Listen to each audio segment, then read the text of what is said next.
लेकिन केजरीवाल ने जिन 6 लोगों की लिस्ट दी है जेल प्रशासन को, उसमें उनकी पत्नी है, बेटा है, बेटी है, विभव है यानी कि उनके पीए, एक दोस्त है और एक और व्यक्ति है। उसमें ना आतिशी है ना सौरभ भारद्वाज है, जिनके पास इस समय पर सबसे ज्यादा मंत्रालय है, 14 15 मंत्रालय संभाल रहे हैं। ना आतिशी है ना सौरभ है। गरिमा जी, आप किसी दिन जेल जाइए। जो ये मुलाकातें होती हैं ये 2 तरीके से होती हैं। ये परिवार की मुलाकातें, एक तरफ अभियुक्त खड़ा होता है, दूसरी तरफ परिवार खड़ा होता है, बीच में जंगला होता है, फोन से बात होती है। उसमें कोई भी आप साइन नहीं कर सकते। हाँ, वो शीशे की दीवार होती तो है। उसमें तो, और दूसरा है वीसी का, जो वीडियो कॉन्फ्रेंसिंग के जरिए होती है बातचीत।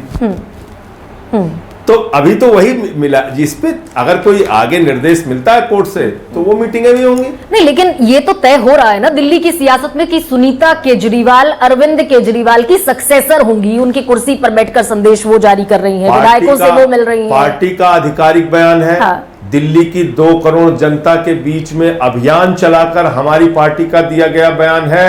अरविंद केजरीवाल जी का बयान है। अरविंद केजरीवाल जी मुख्यमंत्री थे, हैं और रहेंगे। भाभी जी ही इस समय उनसे संपर्क में हैं, क्योंकि इस समय जेल में है, वीडियो कॉन्फ्रेंसिंग के जरिए या फिर 5 मिनट की प्रतिदिन जो उनको बातचीत होती है उसके जरिए।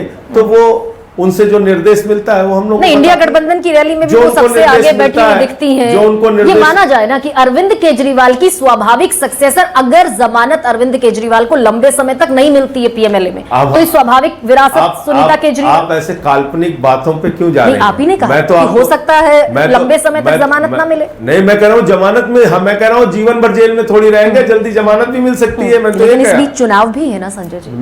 मैं आपसे ये कह रहा हूँ कि अदालत की प्रक्रिया चलने दीजिए, हमें भरोसा है न्याय मिलेगा, आने दीजिए बाहर। लेकिन स्वाभाविक विरासत सुनीता केजरीवाल संभालने के लिए पार्टी का आधिकारिक बयान ही मैं बोल सकता हूँ और एक कार्यकर्ता बोल सकता है। केजरीवाल जी मुख्यमंत्री थे, हैं और रहेंगे। इस बीच चुनाव भी है।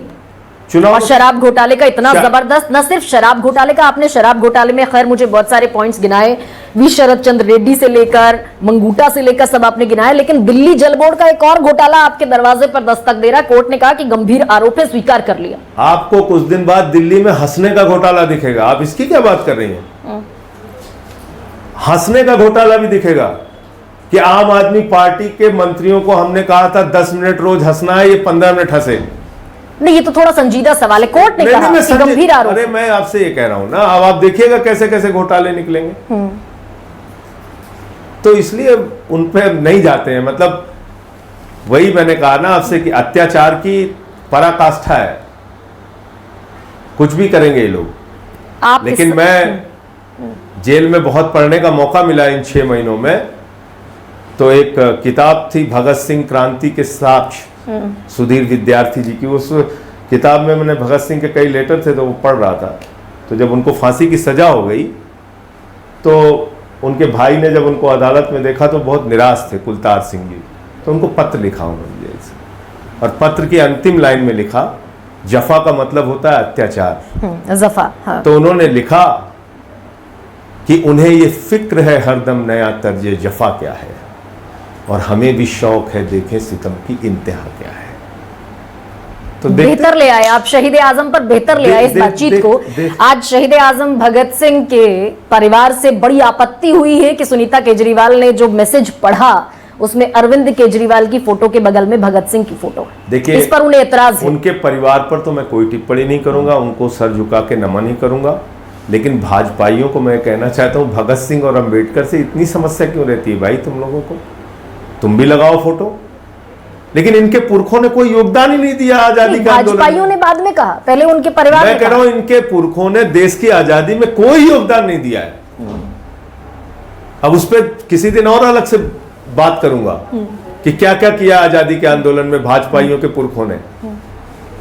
बड़ा शर्मिंदा करने वाला इनका इतिहास है पुराना, याद रखिएगा इस बात को। इसीलिए इनको संजय सिंह को डर नहीं लग रहा है? शहीद आजम भगत सिंह से समस्या है। आपको डर नहीं लग रहा है? 6 महीने पहले आप इसी तरह इनको ताल बाबा ठोकते साहब थे। डॉक्टर भीमराव अंबेडकर से समस्या है, जिन्होंने भारत का संविधान बनाया। इसलिए आपको डर नहीं लग रहा है संजय जी? डरना 6 महीना पहले भी आप इसी तरह, डॉक्टर ने थोड़ी बताया 6 था महीना राजनीति पहले, में जाओ। हाँ ये बात डॉक्टर ने ठीक है। थोड़ी बताया था राजनीति 6 में महीना जाओ, पहले आप कुर्ता ताल पहन के ठोकते थे, घूमो। अरे कॉलर ऊपर करके कि ईडी गिरफ्तार करके दिखाए, ईडी ने गिरफ्तार कर लिया। तो कर लिया तो क्या हुआ?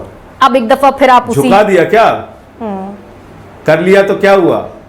लड़ रहे हैं, पहले भी लड़ रहे थे, अभी भी लड़ रहे हैं। सरकार बचेगी या चले जाएगी? एलजी कह रहे हैं सरकार जेल से तो किसी कीमत पर नहीं चलेगी। एलजी तो संविधान निर्माता नहीं है, आधी सरकार चलाते हैं। नहीं एलजी संविधान के निर्माता नहीं है।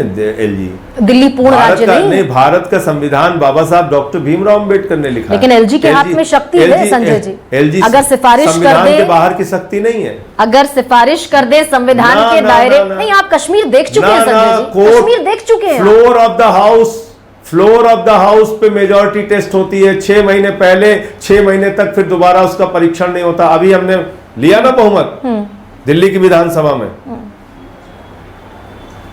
बहुमत लिया ना, अभी कुछ दिनों पहले की तो बात है।